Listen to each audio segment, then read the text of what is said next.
Setiap orang pasti punya harapan. Setiap orang pasti punya keinginan.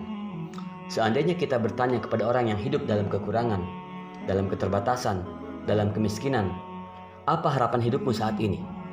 Maka tentu saja orang itu akan mengatakan, aku ingin agar aku menjadi orang yang kaya raya, serba berkecukupan, punya rumah yang megah, punya mobil yang mewah, hingga aku bisa menikmati hidup sebagaimana orang lain menikmatinya. Seandainya kita datang menjenguk orang yang sakit, lalu bertanya kepadanya, apa harapan hidupmu saat ini? Tentu saja, dia pun akan mengatakan, aku ingin diberi kesembuhan, memiliki kesehatan, walaupun mungkin saja aku harus mengeluarkan banyak uang sebagai tebusannya. Bahkan, kalau kita bertanya kepada orang yang sudah kaya raya, apa harapan hidupmu saat ini? Maka bisa jadi, dia pun akan mengatakan, aku ingin agar kekayaanku bertambah banyak. Aku ingin menjadi orang yang lebih kaya daripada si fulan dan si fulan. Demikianlah kenyataannya. Orang yang mendapatkan sedikit seringkali merasa tidak cukup. Orang yang mendapatkan banyak seringkali merasa tidak puas. Demikianlah harapan dan keinginan seseorang terhadap kenikmatan dunia. Tetapi pernahkah kita bertanya, kira-kira harapan apa yang diinginkan oleh orang yang telah mati?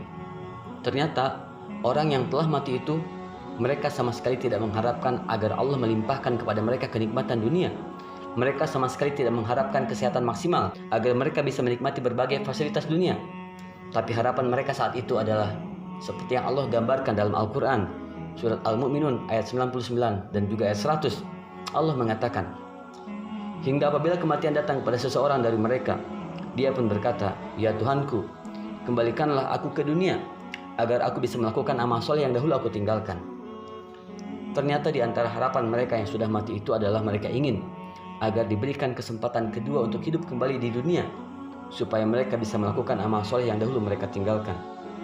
Oleh karenanya saudaraku, selagi kita masih memiliki kesempatan untuk bisa melakukan berbagai bentuk amal soleh dan ketaatan kepada Allah Subhanahu wa Ta'ala, terutama di penghujung bulan Ramadan yang hanya menyisakan beberapa hari saja ini, dengan melakukan amal ibadah terbaik, mari kita manfaatkan dengan sungguh-sungguh, dengan sebaik-baiknya, supaya kita tidak menjadi orang-orang yang menyesal di hari kemudian. Sebab bisa saja Ramadan yang kita jumpai saat ini menjadi Ramadan terakhir yang kita jumpai sepanjang hidup kita. Saudaraku, Ramadan memang hampir saja meninggalkan kita, tapi bukan berarti sudah tidak ada kesempatan bagi kita untuk menutup Ramadan dengan amal terbaik kita. Rasul mengatakan, innamal a'malu bil khawatim. Sesungguhnya kualitas amal itu tergantung kualitas akhirnya.